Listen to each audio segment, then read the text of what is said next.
من به هر جایی که رفتم ره به ره خواندم ترانه.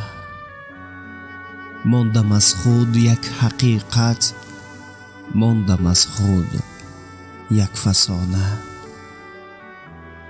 من به هر جایی که رفتم بود راهم جانب تو. عشق تو بود صاحب من، عشق من بود صاحب تو.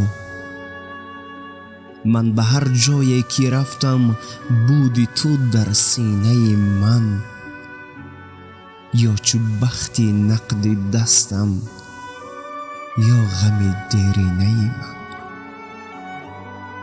من به هر جایی که رفتم راه سوی منزلم بود. پیش پیشی من محبت، پیش پیشی من